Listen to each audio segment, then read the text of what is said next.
एक बुजुर्ग महिला जो अपनी बेटा और बहुओं के ऊपर निर्भर थी और बेटा और बहुओं ने अपनी माँ का जीना दुश्वार कर रखा था। यहाँ तक कि वो बूढ़ी माँ एक एक पैसे के लिए, एक एक चमन्ने के लिए तरसती थी। इसके बाद उस बूढ़ी माँ ने ऐसा कौन सा कदम उठाया जिसके बाद में उस बूढ़ी माँ के पास में महीनों लाखों रुपए आने लगे। और ये चीज देख के बेटा और बहू के होश ठिकाने आ गए। तो दोस्तों, उस बुजुर्ग माँ ने ऐसा कौन सा कदम उठाया था भला इस उम्र में जो उस माँ के पास में लाखों रुपए आने लगे। दोस्तों, ये कहानी बहुत ही इंटरेस्टिंग है। बस थोड़ा सा समय निकालिए, इसको सुनिए और अपनी राय अवश्य रखिए। तो आप सभी का बहुत बहुत स्वागत है मेरे YouTube चैनल में एक और नए वीडियो में। दोस्तों, सिवान में एक ऐसा घर था, एक ऐसा परिवार था जिस परिवार में 4 सदस्य थे। घर के जो मुखिया थे उनका नाम मान सिंह था, उनकी पत्नी जिनका नाम जानकी था और उनके 2 बेटे, उनके कोई बेटी नहीं थी। जो मान सिंह थे वो प्राइवेट कंपनी में जॉब करते थे और उनके पास ज्यादा खेती नहीं थी।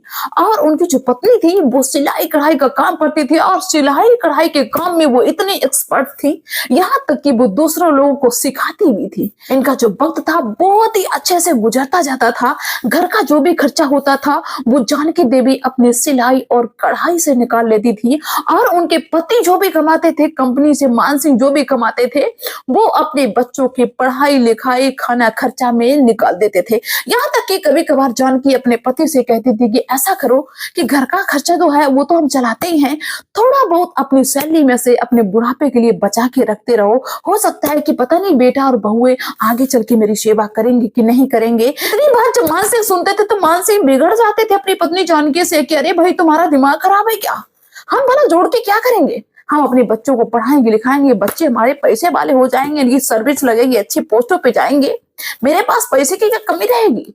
लेकिन अगर हमने अभी पढ़ाई लिखाई में ढिलाई दे दी या उल्टे सीधे स्कूल में इनको पढ़ाया तो हो सकता है कि इनकी जो अच्छी पढ़ाई होनी चाहिए थी वो नहीं हो पाएगी, जिसके चलते मेरे बेटा अच्छी सर्विस नहीं पा पाएंगे। हम ऐसा नहीं करेंगे, हम एक चपन्नी नहीं जोड़ेंगे, बस अपने बच्चों को अच्छे स्कूल में पढ़ाएंगे। यहाँ तक कि मान सिंह ने 2-2 3-3 कोचिंग अपने बच्चों को लगा रखी थी, जो भी उनके बेटा थे, और अच्छे से महंगे से स्कूल में पढ़ाते थे और जो भी उनकी सैलरी थी सारी सैलरी अपने बच्चों की पढ़ाई लिखाई में लगाते थे। अच्छे कपड़े पहनाना मतलब बहुत ही अच्छे से रखते थे।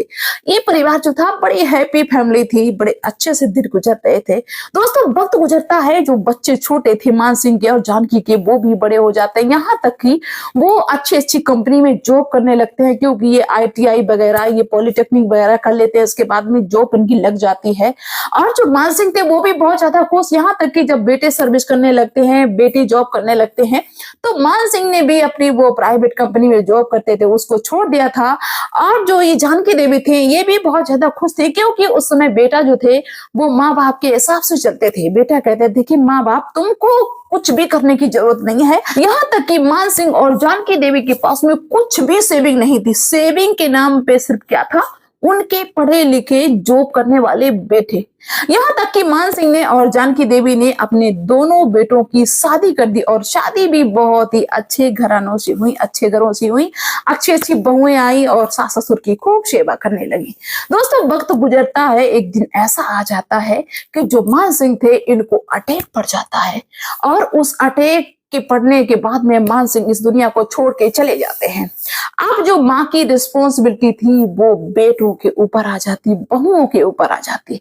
अब दोस्तों क्या था कि जो अभी तक का कारोबार थे, जो घर की मालकी थी वो मान सिंह संभालते थे। अब जो घर की मालकी है वो माँ नहीं संभालती, बल्कि बेटे खुद डिपेंड हो गए अपने आप पे कि नहीं मुझे ये करना, मतलब बेटा और बहू में उस घर के मालिक बनने लगे धीरे धीरे। कभी बड़ा वाला बेटा कहता मुझे नुकसान हो गया, छोटा वाला बेटा कहता मुझे नुकसान हो गया, यहाँ तक कि उस हंसती खिलती फैमिली में झगड़ा शुरू हो जाता। माँ बहुत ज्यादा परेशान, माँ झगड़े को सुलझाने की भी कोशिश करती है, लेकिन एक भी बेटा एक भी बहू माँ की बात नहीं मानते। माँ का ऐसा लग रहा था कि वजन हल्का हो गया उनके पति के जाने के बाद में। यहाँ तक कि दोस्तों उस परिवार में भाई भाई में झगड़ा इतना ज्यादा बढ़ जाता है और एक दूसरे में ये होड़ लगी है कोई कहता हम पीछे हुए जा रहे हैं, कोई कहता हम पीछे हुए जा रहे हैं, मुझे आगे निकलना, कोई कहता मुझे आगे निकलता। दोस्तों एक दिन ऐसा आ जाता है कि झगड़ा इतना बढ़ जाता है, उस घर की पंचायत होती है, जितने भी जानने पहचानने वाले लोग होते हैं, रिश्तेदार होते हैं, उस घर की पंचायत को करने आते हैं। दोस्तों पंचायत होती तो पंचायत में बस यही होता है कि दोनों भाइयों का बंटवारा हो जाता। वो परिवार, वो आंगन, वो घर जिसमें सभी लोग मिलके एक छत के नीचे हंसते खिलखिलाते हुए रहते थे, उस परिवार में बीच में आंगन में दीवार बन जाती है।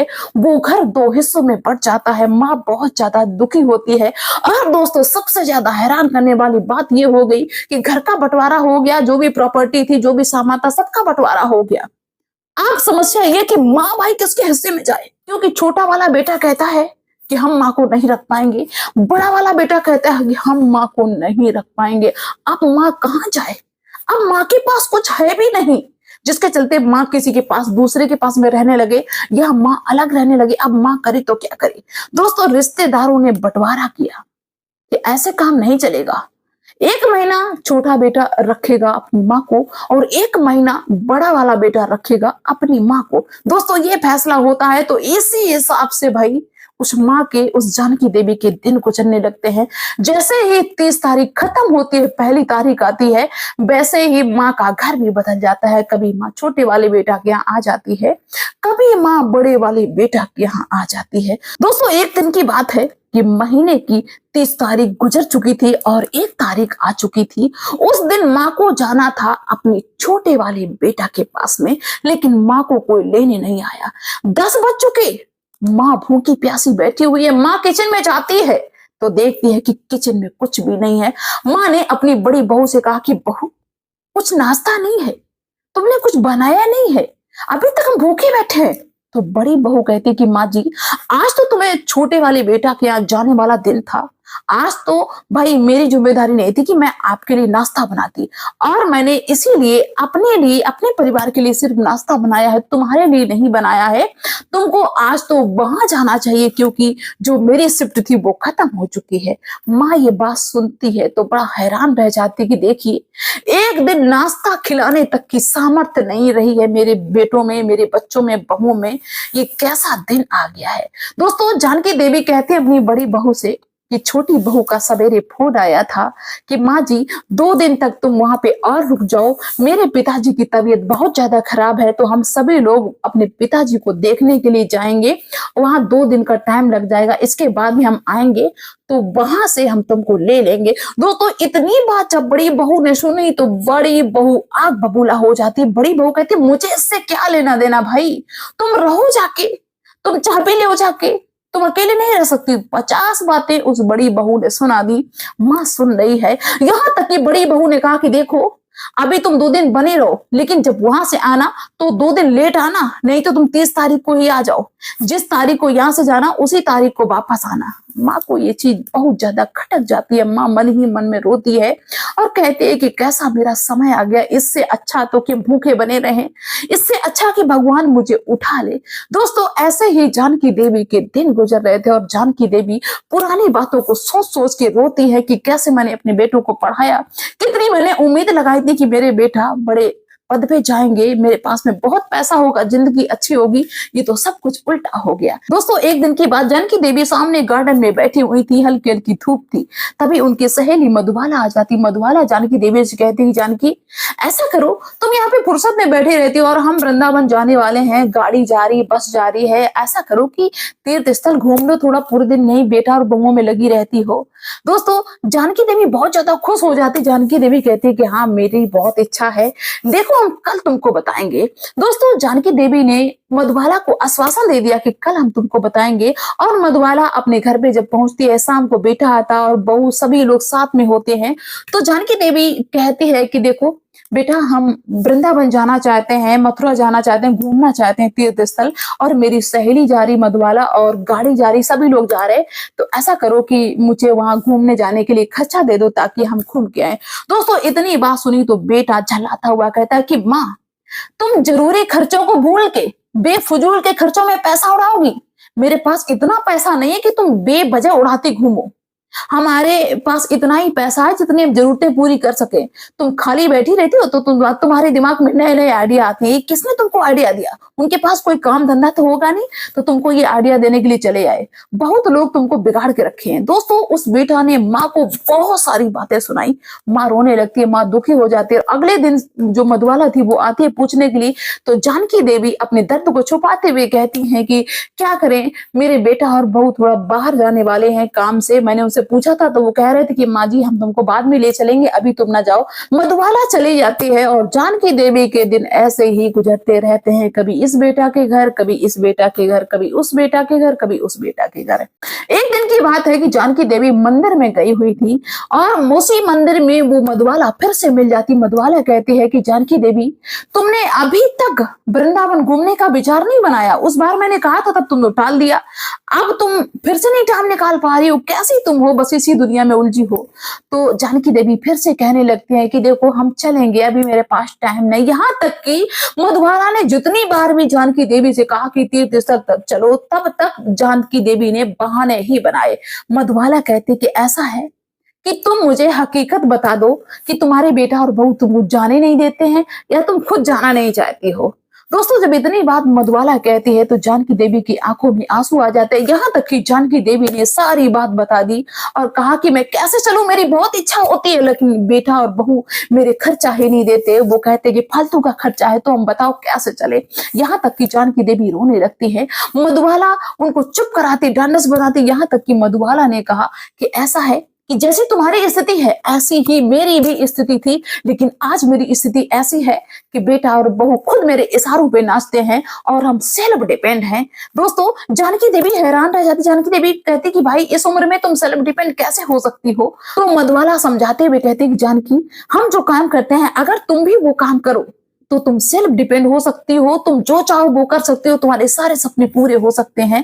अब जानकी देवी को बहुत ज्यादा उत्सुकता कि आखिर में तुम क्या करती हो। तो मधुबाला कहती है कि देखो, हम खाना पीना बनाने में बहुत ज्यादा एक्सपर्ट थे। एक दिन मेरे पोते ने मुझको ये आइडिया दिया कि दादी माँ आप पूरे दिन बैठी रहती हो लेकिन आप खाना पीना बनाने में बहुत ज्यादा एक्सपर्ट हो। ऐसा करो कि तुम खाना पीना बनाने लो, क्योंकि मेरा जो बेटे का बेटा है वो मुझे बहुत चाहता है, बहुत मेरे फेवर में रहता है और वो देखता है कि उसकी माँ और उसके पिताजी मुझको बिल्कुल भी भाव नहीं देते, हम एक एक पैसे के लिए तरसते। तो मेरे पोते ने मेरी मदद की और कहा कि दादी आप अच्छा खाना बनाती हो, आपका हम एक यूट्यूब चैनल खोलते हैं और उस यूट्यूब के चैनल के थ्रू आप वीडियो बनाओ, आपके वीडियो हम अपलोड करेंगे, लोग देखेंगे। अगर लोगों को तुम्हारी वीडियो, तुम्हारा खाना, तुम्हारी रेसिपी पसंद आई तो तुम्हारे वीडियो वायरल होने लगेंगे और वीडियो तुम्हारे वायरल होने लगे तो यहीं पे एक ही जगह पे बैठे बैठे तुम्हारे पास में लाखों रुपए आएंगे। और मैंने अपने बेटे की बात मान ली, अपने पोते की बात मान ली और यही आइडिया लेके भाई हम यूट्यूब पे काम करने लगे और खाने की रेसिपी बनाने लगे, सिखाने लगे, जो भी मेरा अंदाज था उसी अंदाज में। और आज मेरे पास में घर बैठे पैसे आ रहे। क्या तुम्हारे पास में कोई ऐसा टैलेंट नहीं है जिसको तुम यूट्यूब पे दिखा सकती हो, सोशल मीडिया पे दिखा सकती हो? जानकी ने इतनी बात सुनी तो जानकी कहती कि क्यों नहीं, टैलेंट क्यों नहीं है? मुझे सिलाई, बुनाई, कढ़ाई इतनी अच्छे से आती है, इतनी बारीक तरीके से आती है कि शायद है कि किसी को आसपास नहीं आती होगी। लेकिन समस्या मधुबाला एक ही है कि हम कैसे यूट्यूब चैनल शुरू कर ले। ना मेरे पास में फोन है, ना कोई दूसरा सामान है और ना ही हम जानते हैं कि कैसे क्या किया जाता है। तो मधुबाला बहुत ज्यादा हिम्मत देती। मधुबाला कहती कि ऐसा करो कि हम तुम्हारा यूट्यूब चैनल खुलवा देंगे, हम तुम्हारा फोन भी ले लेंगे, जब तुम्हारे पास में पैसा आ जाए तब तुम मेरा पैसा चुकता कर देना। दोस्तों, मधुबाला ने जब इतनी बात कही तो जानकी देवी को ऐसा लगे कि जैसे वो तो उड़ान भरने लगी हो। यह कि जानकी देवी ने कहा कि फिर सिखाओगे कहाँ पे हम वीडियो बनाए? तो मधुबाला पूरा प्लान बनाती कि देखिए मेरा एक रूम अलग है, तुम डेली जब तुम्हें टाइम मिले तब आ जाया करो और यहाँ पे हम अपने बेटे के मदद से तुम्हारा चैनल शुरू करवा देंगे, तुम्हारे लिए फोन भी ले लेंगे। दोस्तों, अगले दिन से जानकी देवी जाने लगी मधुबाला के घर पे, जहाँ पे मधुबाला भी अपना वीडियो शूट करती थी, बनाती थी। दोस्तों वहां पे जब जानकी जाती है तो जानकी का चैनल भी बन जाता है, जानकी के लिए नया फोन भी आ जाता है और सारी चीजें जो जरूरत की होती है वो सब मिल जाती है। और जानकी देवी को जो ऐसा लग रहा था जैसे पंख लग गए, जानकी देवी बड़ी शिद्दत के साथ में, बड़ी हुनरता के साथ में अपना हुनर दिखाने लगी, सिलाई बुनाई कढ़ाई वाला। अब दोस्तों क्या था कि टाइम निकाल के चुपके से वो जाने लगी और किसी को ज्यादा परवाह भी नहीं थी कि माँ कहाँ जाती है, मेरी सास कहाँ जाती है। जानकी देवी चली जाती थी और वहीं पे अपना भाई वीडियो बनाती थी, वीडियो शूट कर दिया जाता था, सिखाते भी थे इनको लोग जो भी मदद करने वाले थे। यहाँ तक कि वीडियो डालते डालते बनाते बनाते जानकी देवी का लगभग 15 दिन का समय बीत गया और एक भी वीडियो वायरल ना हो। किसी में 10 व्यूज, किसी में 15 व्यूज, किसी में 6 व्यूज। जानकी देवी हार थक जाती। जानकी देवी कहती मधुबाला से कि मधुबाला तुम ही करो, ये मेरी बस की बात नहीं, मेरी किस्मत ही ज्यादा इतनी खराब है, मैं करूं तो क्या करूं, भगवान मेरे साथ में है ही नहीं।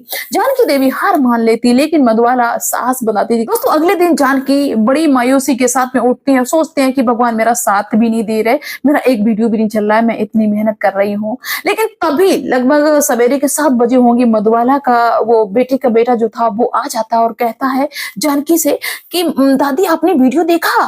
तो जानकी देवी कहती कि नहीं मैंने तो नहीं देखा, क्या हुआ? तो वो कहता है कि तुम्हारा वीडियो 25 लाख चला गया, तुम्हारा वीडियो वायरल हो गया एक। दोस्तों जब इतनी बात जानकी ने सुनी तो जानकी देवी हैरान रह जाती, यहाँ तक कि जानकी देवी का वीडियो हर किसी के पास में पहुंचने लगा, रिश्तेदार थे और यहाँ तक कि उनके बेटा और बहू थे जो बड़े वाले, उनके पास में पहुंचा और चारों तरफ ये चर्चा होने लगी कि देखो इस उम्र में वो वीडियो बना रही, इस उम्र में ये वीडियो बना रही। बड़े वाली बहू, छोटे वाली बहू, सभी लोग आ धमकते हैं जानकी देवी के पास में और कहते हैं कि अरे तुमने तो मेरी नाक कटवा दी, तुमने मेरी इज्जत जो है मिट्टी में मिला दी, तुम इस उम्र में वीडियो बनाती हो, वीडियो खेलती हो, किसने तुमको आइडिया दिया? मतलब बेटा और बहू ने इतना लेक्चर सुना दिया कि जानकी देवी को ऐसा लगे कि अरे ये क्या हो गया। यहाँ तक कि जानकी देवी ने काफी देर तक बेटा और बहू की बात सुनी, इसके बाद में अपने बेटों को हड़काना शुरू कर दिया कि देखिए ना तुम मेरे बेटा और ना बहू, ना मैं तुम्हारी माँ हूं, इस हक से तुमको बिल्कुल भी मुझसे कुछ कहने की जरूरत नहीं है, मुझे डांटने की जरूरत नहीं है। मैं जो भी कर रही हूँ अपने लिए कर रही हूँ और मुझे इसमें शर्म करने की कोई बात नहीं है, हमें इसमें शर्मिंदगी नहीं लग रही, हम अपना हुनर दिखा रहे, अपनी सिलाई कढ़ाई दिखा रहे। यहाँ तक कि जानकी देवी ने सबको डांट दिया। जब ऐसे बोलते हुए बहुओं ने देखा अपनी सास को तो बहुएं जो थी बहुत ज्यादा चौंक थी कि अरे भाई इनके अंदर इतनी हिम्मत कहां से आ गई। बेटा था उसने बताया था कि अब तुम्हारा पैसा हर महीने आ जाएगा। दोस्तों यहाँ तक कि जानकी देवी ने अपने बेटा बहू को हड़का के और ये कहा कि देखिए अब हम तुम्हारे सहारे नहीं, सेल्फ डिपेंड हो चुके हैं, मेरा पैसा खुद आएगा। इसके बाद में जो घर हमारा बटा हुआ था ये गलत बंटवारा था, बंटवारा फिर से होगा। बेटा बहू देख के हैरान चौंक रहे कि माँ को हुआ तो हुआ क्या। माँ कहती है कि 6 कमरे हैं, 6 कमरों में 2 कमरे तुम्हारे, 2 कमरे हमारे और 2 कमरे दूसरे बेटा के, 2-2 कमरे सबको मिलेंगे। पहले बंटवारा गलत हुआ था। यहाँ तक कि सारे रिश्तेदार आते हैं, बंटवारा फिर से होता है और दुनिया भर के लोग पहले तो बातें करते हैं, लेकिन कुछ दिन बाद दोस्तों क्या होता है, लगभग 6 महीने का समय बीता। जानकी देवी के पास में पैसा, हर महीने पैसा, यहाँ तक कि लाखों लाखों रुपए आने लगे। दोस्तों अभी जो बेटा बहू एक एक पैसे के लिए मोहताज किए हुए थे वो तरस रहे हैं माँ से बात करने के लिए, लेकिन माँ किसी से बात नहीं कर रही। माँ कहती दूर हट जाओ। बेटा और बहू हैरान है और माँ इधर पैसों पे पैसे छाप रही है। तो दोस्तों इस तरह जानकी देवी ने अपनी जिंदगी बदल दी, चुपके से मधुबाला के घर जा जाके। और इस तरह का काम करके जितने भी लोग हैं, असहाय हैं, कोई भी अगर उनके अंदर हुनर है तो अपने हुनर के दम पे वो अपने आप को बहुत ऊंचा उठा सकते हैं। और अपनी योग्यता दिखाने की कोई उम्र नहीं होती है। लोगों को शर्म लगती है कि नहीं इस उम्र में नहीं कर सकते, किसी भी उम्र में अपनी योग्यता को दिखा सकते हो। तो उम्मीद कर रहे हैं कि जितने भी मेरे बड़े बूढ़े हैं और जो इस तरह से इस परिस्थिति से गुजर रहे हैं वो इस तरह का कदम जरूर उठा सकते, बेझिझक उठा सकते हैं। तो आप लोगों को ये स्टोरी कैसी लगी मुझे कमेंट्स के थ्रू जरूर बताना। मिलते हैं फिर नेक्स्ट वीडियो में नेक्स्ट डे, तब तक के लिए बाय सभी को।